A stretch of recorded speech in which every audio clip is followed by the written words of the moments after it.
आज ओडिशा बंगाल दौरे पर पीएम मोदी तूफान प्रभावित क्षेत्रों का करेंगे दौरा, नुकसान के आकलन पर करेंगे चर्चा।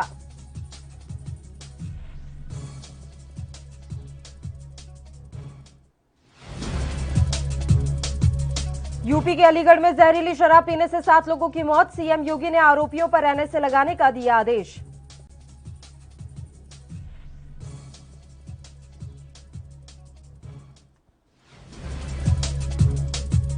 देश भर में कोरोना मरीजों की संख्या में आई गिरावट, देश में 1,86,364 नए मामले, 3,660 मरीजों की मौत।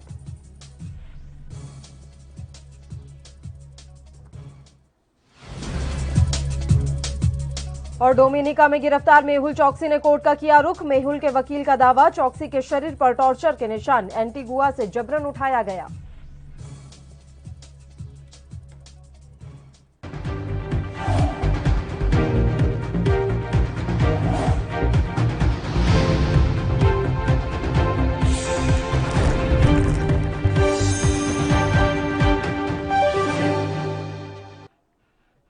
नमस्कार, एएनबी न्यूज देख रहे हैं आप। मैं हूं आपके साथ पल्लवी राजपूत और बुलेटिन की शुरुआत करते हैं इस वक्त की एक बड़ी और अहम खबर के साथ, जो कि उत्तर प्रदेश के अलीगढ़ से आ रही है। यूपी के अलीगढ़ से ये बड़ी खबर एएनबी न्यूज पर इस समय आप देख पा रहे हैं। अलीगढ़ में गांवों में जहरीली शराब से मौत के बाद दहशत का माहौल है। जहरीली शराब पीने से 7 लोगों की मौत हो गई है, ये जानकारी इस समय मिल पा रही है। इसके साथ ही कई लोग अभी इस समय गंभीर हालत में भी हैं। अलीगढ़ के जिला अधिकारी चंद्रभूषण सिंह ने ये कहा है कि अभी तक 7 लोगों की मौत हुई है। मृतकों ने ठेके से लेकर ये शराब पी थी, जिसके बाद उनकी मौत हो गई। मामले की जांच फिलहाल की जा रही है। खास बात यह है कि सीएम योगी ने आरोपियों पर एनएसए लगाने के आदेश जारी कर दिए हैं। अभी भी कई लोगों की हालत गंभीर बताई जा रही है। मामले की जांच जारी है, जांच में जो भी निकल कर आएगा उसी आधार पर कार्रवाई की जाएगी। यूपी के अलीगढ़ से इस वक्त की बड़ी और अहम खबर, जहरीली शराब पीने से 7 लोगों की मौत हो गई है। योगी ने इन पर एनएसए के तहत कार्रवाई करने की मांग की है। जो भी आरोपी हैं उन पर एनएसए के तहत कार्रवाई की जाएगी।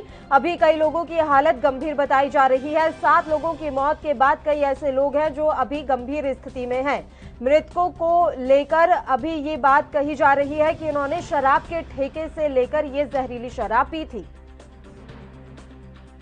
जो जानकारी मिली है कि करसुआ के पास एक ठेका है गैस प्लांट के सामने, वहाँ से कुछ 2 ड्राइवर और गांव के 3 लोग के शराब पीने से, ठेके से जो खरीद के लाए उसके पीने से मरने की खबर है। यहाँ अंडला हम लोग आए हुए हैं। अंडला में भी एक आदमी की डेथ है और उसकी भी पुष्टि नहीं है कि वो शराब पीने से है। बाकी 3 डेथ इनके यहाँ कल परसों में हुई हैं, उसको इससे जोड़ा जा रहा है। उसका पोस्टमार्टम नहीं हुआ, उसकी पुष्टि नहीं की जा सकती। बाद में एक गांव और है, वहाँ भी एक आदमी की है। तो जहाँ जहाँ है हमारे मजिस्ट्रेट मौजूद है, यहाँ आबकारी की टीम लगी हुई है। दोनों दुकानें सील कर दी हैं। उनका जो गोदाम है वो सील कर दिया गया है, उसका परीक्षण कराया जा रहा है और परीक्षण में अगर पुष्टि होती है तो उसी हिसाब से कार्रवाई होगी। टोटल करसुआ का जो ग्राम प्रधान है रितेश, उन्होंने बताया कि 19 लोगों की मौत हुई है। नहीं, आपको किसने बता दिया भाई? गलत बात क्यों बता रहे हैं आप बार बार? सिर्फ 5 लोगों की, मैं अभी प्रधान से बात करके आ रहा हूँ, 2 ट्रक ड्राइवर की डेथ हुई है और 3 आदमी की डेथ हुई है। और आस पड़ोस के एक गांव की और बताई गई है, उसकी भी पुष्टि हम करा रहे हैं। बाकी अंडला में कोई नहीं है, सिर्फ एक डेथ की बात है और उसका भी पोस्टमार्टम हो रहा है। तो पोस्टमार्टम से पता चल जाएगा कि शराब पीने से। टोटल कितनी डेथ है? टोटल हमारे जो संज्ञान में है 5 और एक उस गाँव में 6 और एक 7 जो यहाँ बताया जा रहा है। 7 है, जिसमें अभी 2 की पुष्टि बिना पोस्टमार्टम के नहीं हो सकती है। सिर्फ करसुआ और एक ही ठेकेदार की दुकानें दोनों थी। ये जो अंडला में भी थी उसकी दुकान और करसुआ में थी, एक ही व्यक्ति की थी। इस पर संदेह हो रहा है, तो इसको दोनों दुकानों को सील करके सैंपल लेकर के इसकी जाँच कराई जाए। क्या वजह बताई जा रही है सर? अब वजह तो जाँच के बाद पता चलेगा कि शराब जहरीली थी, क्या दिक्कत थी, वो जो भी है जाँच का विषय है, वो पूरी जाँच। बात आपने सुनी, उन्होंने कहा है कि ये जांच का विषय है और अभी उन्होंने 7 लोगों की मौत की पुष्टि की है। और इस खबर पर तमाम जानकारी देने के लिए हमारे संवाददाता अनुज कुमार इस समय फोन लाइन पर जुड़ गए हैं। अनुज, यूपी के अलीगढ़ में गांवों में जहरीली शराब से मौत के बाद दहशत का माहौल इस समय है। कुछ जानकारी मिल पाई है इस मसले को लेकर कि अभी तक क्या कुछ कार्रवाई हुई आरोपियों पर? देखिए, ये मामला उत्तर प्रदेश के अलीगढ़ जिले के करसुआ का है। आज सुबह ही 6 लोगों की शराब पीने से मौत हो गई, जिसमें एक ड्राइवर बताया जा रहा है। दोनों की और जिसमें कि पोस्टमार्टम अभी तक 3 लोग की मौत का 2 लोग का मौत पोस्टमार्टम अभी रिपोर्ट क्लियर नहीं हुए, 5 लोगों की मौत शराब पीने से बताई जा रही है। अब तक 7 लोगों की मौत हुई, कई लोग गंभीर घायल हो चुके हैं। हालांकि इस मामले को संज्ञान लेते हुए सीएम योगी आदित्यनाथ ने सख्त निर्देश दिया। अधिकारी और गैस विभाग के अधिकारियों ने रिपोर्ट तलब की है और कहा कि दोषियों के खिलाफ सख्त कार्रवाई की जाए। अगर ठेके की शराब खरीदी गई है तो ठेके को सीज कर उनके ऊपर NSA के तहत कार्रवाई की जाए और दोषियों की संपत्ति जब्त कर नीलामी की जाए और मृतकों को परिजनों को उचित मुआवजा दिया जाए। और इस प्रकरणों को लेकर सीएम योगी आदित्यनाथ ने खुद इस बात को संज्ञान में लिया है और आला अधिकारियों को सख्त निर्देश दिया है, क्योंकि इस तरह के मामले एक जिले से नहीं है, इससे पहले भी अवैध शराब से जो प्रकरण थे वो सामने निकल के आए थे, जिसमें शराब पीने से कई लोगों की मौत हो गई थी। और इसमें एक मामला ये भी सामने आ रहा है, जो ये गांव के जो ठेकेदार हैं उनके 2 छोटे ठेके थे जहां पर अवैध रूप से ये देसी शराब की बिक्री की जा रही थी, जिसकी वजह से इतने लोगों को अपनी जान गंवानी पड़ी। जी बिल्कुल अनुज, ये कोई पहला मामला नहीं है। यूपी में अक्सर इस तरीके के मामले सामने आते हैं जहां जहरीली शराब पीने से लोगों की मौत हो जाती है। समझ में ये बात नहीं आती कि जब इतनी कड़ी कार्रवाई की जा रही है, बावजूद इसके आरोपी जो हैं वो सुधरने का नाम क्यों नहीं ले रहे। इस तरह के जो आपराधिक प्रवृत्ति के लोग होते हैं, जो जरा से मुनाफे के लिए किसी की जान को भी खतरे में डालने से चूकते नहीं है, उन पर कोई और क्या कार्रवाई की जा सकती है। NSA से बड़ी और क्या कार्रवाई हो सकती है, बावजूद इसके लोग सुधरने का नाम नहीं ले रहे। अनुज, देखिए, जिले में इस तरह के जो छोटे मोटे जो ठेके होते हैं वहाँ पे इस तरह के कारोबार पनपते हैं, वो कहीं ना कहीं प्रशासन के नाक के नीचे और पुलिस के जो मुस्तैदी उस पर भी तमाम तरह के सवाल खड़े करते हैं। उसके हालात पर पुलिस विभाग का कहना है कि लगातार हम छापेमारी करते हैं और जो आबकारी विभाग है इन तरह की जो अवैध शराब के ठेके होते हैं उनके खिलाफ भी सख्त कार्रवाई करती है, पर कहीं ना कहीं ये उनके नाक के नीचे खेल कर जाते हैं। यही कारण है कि आज एक बार फिर अलीगढ़ में सुबह 6 बजे जहरीली शराब पीकर मौतों का जो आंकड़ा है वो पार कर गया है और कहर देखा जाए तो कहर बरपा रहा, क्योंकि अवैध शराब से काफी लोगों की जिला दर लोगों की मौत हो जा रही है, जिसमें कि सिर्फ एक छोटी सी गलती की वजह से, यानी अवैध शराब पीने से इन लोगों को अपने परिवार से हाथ धोना पड़ता है। तो कुल मिला के देखा जाए आज बड़ी खबर निकल के आई वो अलीगढ़ से निकल आई, जहाँ पे 7 लोगों की मौत बताई गई। 2 ट्रक ड्राइवर समेत 7 लोगों की मौत हुई है, जिसमें कई लोग गंभीर रूप से घायल हैं और कई की आंखों की रोशनी चली गई है। प्रशासन का कहना है कि 5 लोगों की मौत शराब से हुई है, बल्कि 2 लोगों का कारण पोस्टमार्टम मार्च के बाद ही क्लियर हो पाएगा। भारी मौके पुलिस बल तैनात है। हालांकि योगी आदित्यनाथ ने इस मामले को संज्ञान लेते हुए उनके खिलाफ सख्त कार्रवाई के निर्देश दिए हैं। आबकारी और गृह विभाग कार्रवाई करने के निर्देश दे दिए हैं। शुक्रिया अनुज, तमाम जानकारी देने के लिए आप हमारे साथ जुड़े।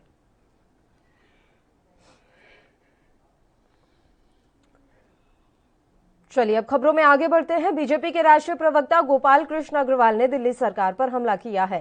गोपाल कृष्ण अग्रवाल ने कहा कि राजनीति करने के बजाय सीएम केजरीवाल को तीसरी लहर को लेकर कदम उठाने की जरूरत है और इसके साथ ही गोपाल अग्रवाल ने अलग अलग मुद्दों पर अपनी प्रतिक्रिया दी है। ठीक है, राजनीति छोड़ें और ग्राउंड पे काम करें आप सरकार अरविंद केजरीवाल जी, यही हमारी उनसे आशा है। दिल्ली में 3rd वेव की संभावना पूरी तरह से है। ब्लैक फंगस का इन्फेक्शन भी बढ़ रहा है, अभी उनका ध्यान होना चाहिए। माइग्रेशन लेबर्स के सुविधाओं के लिए जो ऑर्फन बच्चे हो गए दिल्ली में उनकी चिंता करें और ग्राउंड लेवल पे मेडिकल फैसिलिटी को स्ट्रेंथन करें और केंद्र सरकार को हर ब्लेम डालने की जरूरत नहीं है, अपनी तैयारी करें, अभी समय है। साइक्लोन के पहले केंद्र सरकार ने और प्रदेश सरकारों ने तैयारी की थी, लेकिन उसकी त्रासदी को आज प्रधानमंत्री खुद अपने आप निरीक्षण करेंगे। मुझे लगता है कि जो आवश्यकता होगी तुरंत प्रधानमंत्री उस सहायता को उन प्रदेशों को, खासकर पश्चिम बंगाल और उड़ीसा के दौरे में उसको सुनिश्चित करके घोषणा करेंगे। हटाना चाहिए। सरकार ने ऑलरेडी इनमें से बहुत सारे कदम ले लिए हैं। जीएसटी असेंशियल कमोडिटीज, मेडिसिन्स और कॉन्सेंट्रेटर जैसे ऑक्सीजन के उपकरणों वगैरह पे काफी कम कर दिया था सरकार ने। था कि इनपुट टैक्स क्रेडिट रखे हो, तो यह प्रक्रिया है जिसके अंतर्गत जीएसटी काउंसिल यह डिसीजन लेता है। उसमें तो शासित प्रदेश हैं वह भी उसके हिस्सेदार हैं, उनको यह ज्ञान दे तो प्रियंका। तमाम सरकारें वैक्सीनेशन पर जोर दे रही हैं। अब ऐसे में फाइजर को 12 साल से ज्यादा उम्र के बच्चों को वैक्सीन लगाने की इजाजत मिल चुकी है, जिस पर internal medicine expert doctor Swati Maheshwari ने बताया कि फाइजर ने सरकार से भारत में भी मंजूरी देने की मांग की है। और क्या कुछ कहा उन्होंने, आइए आपको सुनाते हैं। फाइजर कंपनी, जिनको कि अमेरिका और कनाडा में 12 साल से ऊपर उम्र के जो बच्चे हैं उनको वैक्सीन लगाने की स्वीकृति मिल चुकी है, उन लोगों ने अब भारत में भी इस तरह की पहल की है कि भारत को भी 12 साल से ऊपर जो बच्चे हैं उनको लगाने की स्वीकृति फाइजर की मिल जानी चाहिए। ऐसे में देखा जाए तो फाइजर का ये बोलना है कि उनकी वैक्सीन क्योंकि 95% तक जो है कारगर है और उन्होंने जो बच्चों में ट्रायल्स करे हैं उनके नतीजे भी बहुत अच्छे सामने आए हैं। ऐसे में फाइजर का मानना है कि ना केवल जो ओरिजिनल कोरोना वायरस था बल्कि अब जो कोरोना वायरस के म्यूटेंट फॉर्म्स, जो स्ट्रेन्स हैं जो इस वक्त विश्व में प्रचलित हैं, चाहे बात करें हम यूके स्ट्रेन की, साउथ अफ्रीका स्ट्रेन की या डबल म्यूटेंट की, तो उन सभी के ऊपर फाइजर का दावा है कि उनकी वैक्सीन काफी हद तक कारगर है। उनका कहना है कि डबल म्यूटेंट जो कि इस वक्त भारत में जिसकी वजह से दूसरी लहर खास तौर से आई है, उस म्यूटेंट के ऊपर भी 87% उनकी वैक्सीन जो है वो कारगर है। वहीं यूके के ऊपर 89% और साउथ अफ्रीकन वेरिएंट जो है उसके ऊपर 75% उनकी वैक्सीन कारगर। ऐसा कहना है कि जितने भी ट्रायल्स उन्होंने इस तरह के बच्चों में किए हैं जो 12 साल के ऊपर हैं, उनमें उनकी वैक्सीन के अच्छे नतीजे सामने आए हैं और इसीलिए उन्होंने भारत सरकार से ये अपील करी है कि फाइजर की वैक्सीन को अब भारत में भी स्वीकृति दे दी जाए। और वहीं जहां इस बात की बहुत ज्यादा परेशानी है कि फाइजर की वैक्सीन देखा जा रहा है कि जिनको पहले कोवैक्सीन लगी थी उन्हें दूसरी डोज कोविशील्ड की लग गई और इसी तरह से ये एक बड़ी परेशानी का सबब बन गया है। लेकिन वहीं अगर हम देखें तो फिलहाल यूके में यानी कि ब्रिटेन में एक इस वक्त शोध कार्य भी चल रहा है जिसमें वो ये देख रहे हैं कि अगर पहली डोज किसी और कंपनी की लगवाई है और दूसरी डोज अगर किसी और कंपनी की लगवाते हैं तो ऐसी सिचुएशन में किसी व्यक्ति पर इसका क्या असर पड़ता है। अभी तक देखा गया है कि इस नतीजे जो उसके सामने आ रहे हैं शोध कार्य के, वो ये कह रहे हैं कि शायद कोई खास असर लोगों के ऊपर इसका नहीं पड़ेगा, बल्कि कुछ साइड इफेक्ट्स जरूर उन लोगों में ज्यादा देखे गए। लेकिन ये माना जा रहा है कि हो सकता है इससे जो इम्यूनिटी है वो कहीं बेहतर आए। लेकिन अभी ये जल्दबाजी होगी क्योंकि ये शोध कार्य अभी चल रहा है और इसके नतीजे अभी सार्वजनिक नहीं हुए हैं। वहीं उनका ये कहना है कि लेकिन उन्होंने अभी तक इस पूरे शोध कार्य में किसी को भी दुष्प्रभाव होते हुए नहीं देखा है। लेकिन जब तक कि हमारे पास इसके ऊपर और पुख्ता खबर नहीं आ जाए तब तक हमें यही मानकर चलना है कि जिसको कोवैक्सीन लगी है उसको कोवैक्सीन ही लगनी चाहिए, जिसे कोविशील्ड की पहली डोज लगी है उसे कोविशील्ड की ही दूसरी डोज भी लगनी चाहिए। तो इस बात का प्रशासन को खास तौर से ध्यान रखना चाहिए कि जिस व्यक्ति को कौन सी वैक्सीन पहले लगी है ताकि वही वैक्सीन की सेकेंड डोज भी उनको मिल सके। नतीजे भी बहुत अच्छे सामने आए हैं।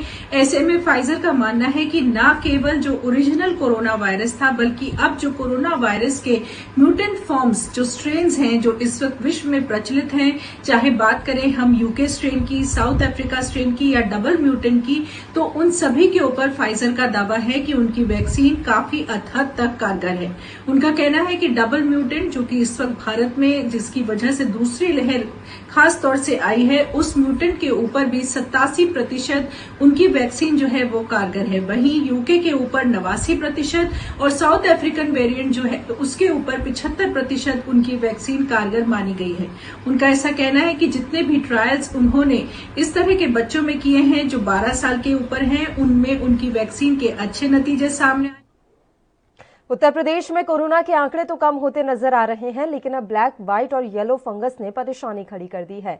वहीं लगातार डॉक्टर्स इसको लेकर अपनी अलग अलग राय दे रहे हैं। सुनिए डॉक्टर आर के धीमान ने इस मसले पर क्या कुछ कहा।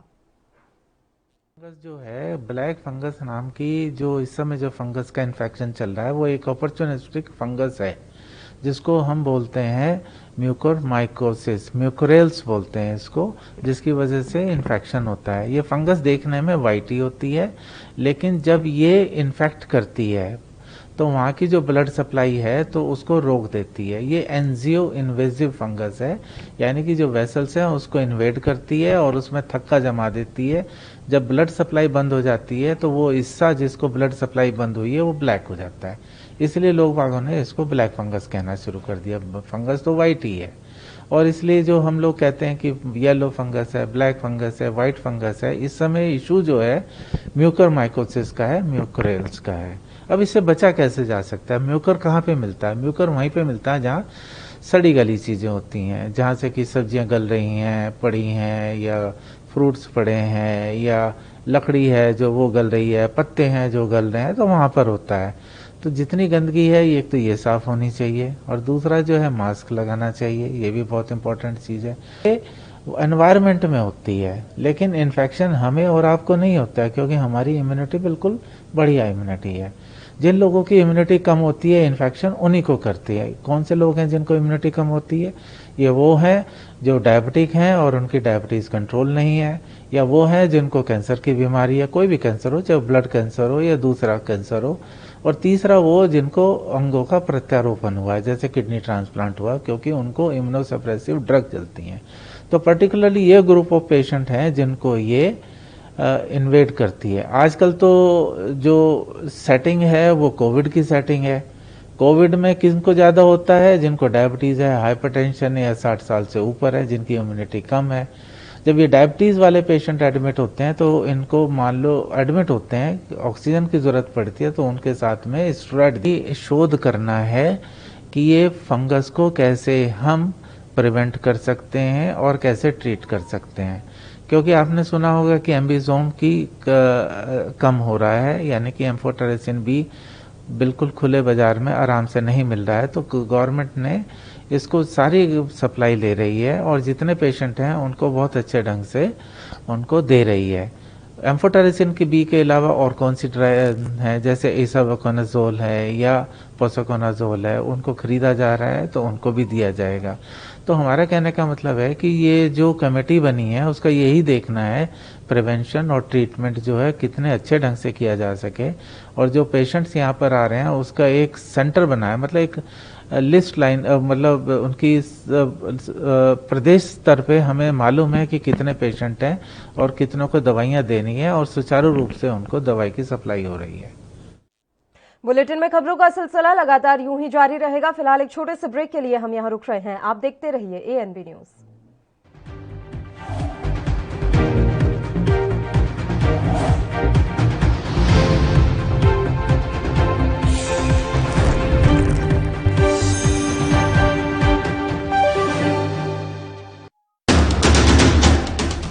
राष्ट्र धर्म,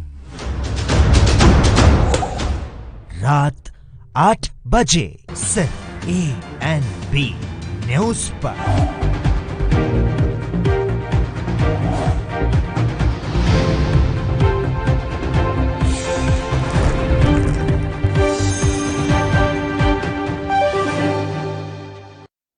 ब्रेक के बाद एक बार फिर से आप सभी का स्वागत है। और उत्तर प्रदेश से इस वक्त की बड़ी खबर इस समय आ रही है। उत्तर प्रदेश से इस वक्त की बड़ी और अहम खबर एएनबी न्यूज पर। कोरोना से मृत पुलिस कर्मियों के आश्रितों को नौकरी दी जाएगी। बड़ी जानकारी, नौकरी के साथ 50 लाख रुपए की अनुग्रह राशि भी मिलेगी। सरकार ने एक अहम फैसला यहां पर लिया है। लखनऊ डीजीपी मुख्यालय ने अधिकारियों को इस बाबत निर्देश भी जारी कर दिए हैं। डॉक्यूमेंट्स पूरे कराने के साथ ब्यौरा मांगा गया है। ये बड़ी और अहम जानकारी हम आप तक पहुंचा रहे हैं, और जैसा कि आप देख सकते हैं डीजीपी मुख्यालय पूरी प्रक्रिया की इस समय मॉनिटरिंग भी कर रहा है।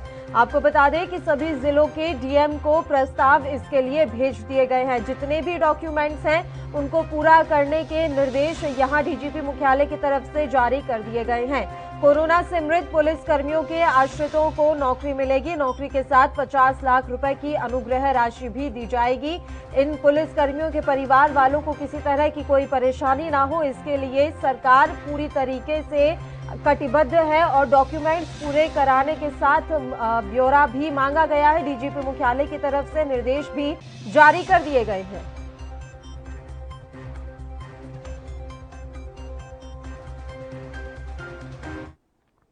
बढ़ते हैं खबरों की ओर। देश में कोरोना वायरस का कहर लगातार जारी है। कोरोना का ये कहर देश की इकोनॉमी पर भी पड़ा है। इकोनॉमी पर पड़े असर के बारे में बताते हुए एसोचैम के महासचिव दीपक सूद ने कहा कि जान के साथ जहान भी जरूरी है। और क्या कुछ कहा उन्होंने, आइए सुनते हैं। वेव 1 और वेव 2 कोविड का मेजर फ़र्क है कि लास्ट ईयर सेम मंथ अप्रैल में कंप्लीट लॉकडाउन गए थे टू इंश्योर कि स्प्रेड ना हो। सो उसमें क्या था कि कोई आदमी, कोई मटेरियल, सब कुछ एकदम बंद हो गया था। So industry was shut down, people movement was shut down, and we were not prepared to fight this in the hospitals, and therefore it was extremely essential. From there, we recovered very, very well, and the rural India, the government came up with reforms for it, and we saw a growth, we saw a recovery of economy, and we were back on track on the paths that we had projected at ASSOCHAM. And we have been hit by the wave 2 now. The difference between the first wave and this wave is that it is first not a national lockdown. It is staggered among states. जहाँ पे ज़्यादा तकलीफ है वहाँ पे इस lockdown को किया गया जिससे कि उस एरिया में इसे लोकलाइज किया जाए। तो micro containment zone strategy prime minister ने हमें बताई थी, उसके हिसाब से सब स्टेट्स ने काम किया है। Because of this phased lockdowns, the industry has not been shut. So you were able to produce from an alternate position and supply chains were not disturbed. जब ये लॉकडाउन्स खुलेंगे तो सबसे ज़्यादा इंपॉर्टेंट होगा उस पार्ट ऑफ इंडस्ट्री को help करना जिसमें सबसे ज़्यादा असर आया है। फॉर एग्जांपल जो छोटे रोजगार हैं उनकी सबसे ज़्यादा मदद करने की ज़रूरत है। फेज़ 1 में रूरल इंडिया को सपोर्ट किया गया था, इस बार बीमारी शहरों से रूरल इंडिया की तरफ भी चली गई है। तो it is our responsibility to ensure that we support the rural India to stand back on its feet, not only on the health side of things, but also on ensuring that they have enough resources available to their disposal, so that once again the demand and consumption and the normal life of people in the rural India starts. Urban centers में traders, shopkeepers, small road shopkeepers, ठेले वाले, ready वाले, these are the people who are now hit very, very badly. Small industries out I'm talking about. ज़रूरी नहीं होता कि these are all part of the MSME section. Large can still take care of themselves, but there are certain people in the large sector also that would need support. For example, airlines. Bharat सरकार के संस्कृति मंत्री प्रहलाद सिंह पटेल ने दिल्ली के मुख्यमंत्री अरविंद केजरीवाल को पत्र लिखा है। इस पत्र में प्रहलाद पटेल ने सीएम केजरीवाल की प्रेस कॉन्फ्रेंस के दौरान सजावट के लिए इस्तेमाल किए गए ध्वज पर सवाल खड़े किए हैं। प्रहलाद पटेल ने और क्या कुछ कहा है, आइए सुनते हैं। लगातार जब भी केजरीवाल जी की प्रेस कॉन्फ्रेंस सब कुछ दिनों से देख रहा था, उनके पीछे 2 ध्वज लगे हुए हैं। उन 2 ध्वजों में सफेद रंग पर हरी पट्टियां दोनों तरफ बढ़ाई गई है। ध्वज का स्वरूप तिरंगे में पैरेलल तीनों रंग हैं। जो हमारी ध्वज की संहिता है 1973 की, बाद में 2002 में उसको अमेंड भी किया गया है। उसकी धारा 2 के क्लॉज 2 में इस बात का बड़ा स्पष्ट उल्लेख है कि आप ना तो उसे विकृत कर सकते हैं और ना आप उसको सजावट के तौर पर ऐसे उपयोग कर सकते हैं। और मुझे लगता है कि दोनों चीज़ें की गलतियां उसमें मुझे प्रथम दृष्टया दिखती हैं, इसलिए मैंने उनको पत्र लिखा है कि ध्वज की जो संवैधानिक मर्यादा है वो और उसकी गरिमा बची रहे, इस आधार पर मैंने उनको ये पत्र लिखा है और मैं उनके पत्र का इंतजार भी कर रहा हूँ कि वो जवाब क्या आता है। कुछ इम्पोर्टेंट पॉइंट्स सर अगर आप बता सकते हैं कि उसको आपने स्पेसिफाई किया है कि ये चीज़ें हैं जिनके आधार पर आपको ऐसा नहीं करना चाहिए, और उम्मीद कितनी है सर आपको कि वो रिप्लाई करेंगे? मैं ध्वज संहिता की धाराओं का भी मैंने उल्लेख किया है। मैंने उसमें ये भी लिखा है कि जो सफ़ेद पट्टी है बीच की, उसमें आपने दोनों तरफ हरी पट्टियों को बढ़ा दिया है, जो ध्वज के मूल स्वरूप को विकृत करता है। तो उन दोनों चीज़ों का मैंने उसमें उल्लेख किया है स्पष्ट तौर पर, और ध्वज संहिता की उन क्लॉजेस को भी उनमें लिखा है, और माननीय उपराज्यपाल दिल्ली को भी मैंने उसकी कॉपी पहुंचाई है ताकि वो संज्ञान में ले सकें। वहीं यूपी से एक और बड़ी खबर इस समय एएनबी न्यूज आप तक पहुंचा रहा है। यूपी से एक अहम जानकारी, प्रदेश को आज 12,500 नए सिपाही मिलेंगे।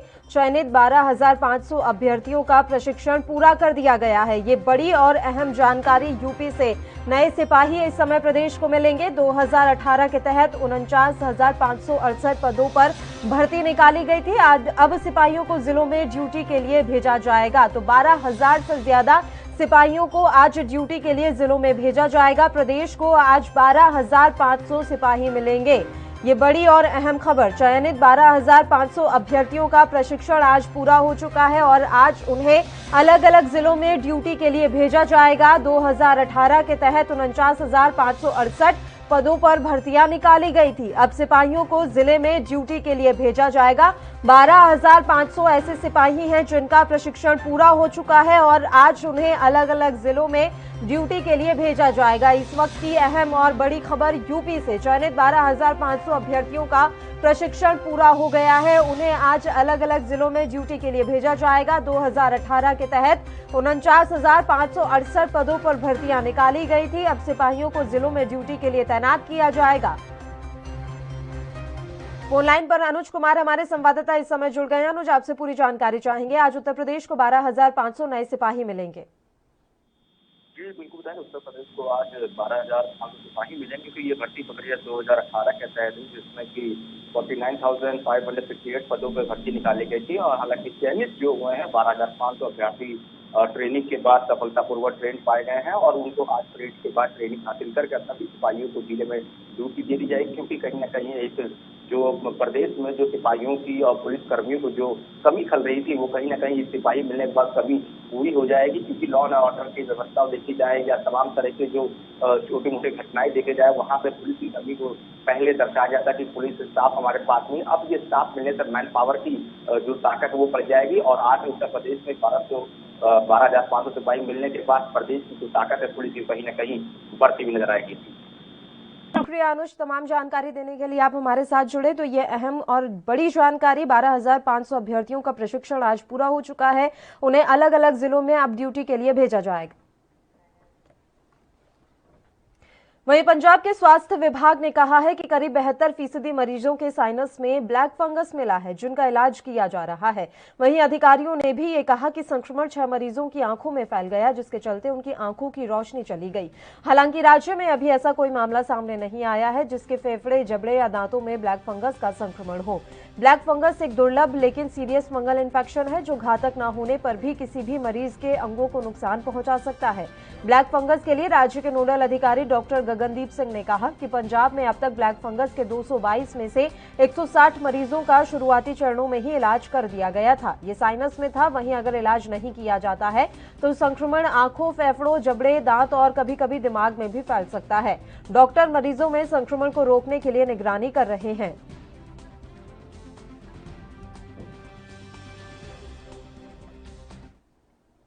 और इसी के साथ इस बुलेटिन में फिलहाल के लिए इतना ही। मुझे दीजिए इजाजत। देश प्रदेश की तमाम ताजा और अहम खबरों के लिए आप बने रहिए हमारे साथ। नमस्कार।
खबर चाहे सियासत की हो या सरकार की,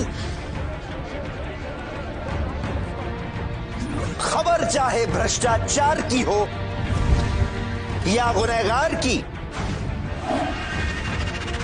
दिन भर में क्या रहा देश जगत का हाल, किस मुद्दे ने बनाई किसकी सरकार, रखते हैं हम सब पर नजर, पहुंचाते हैं हम हर खबर।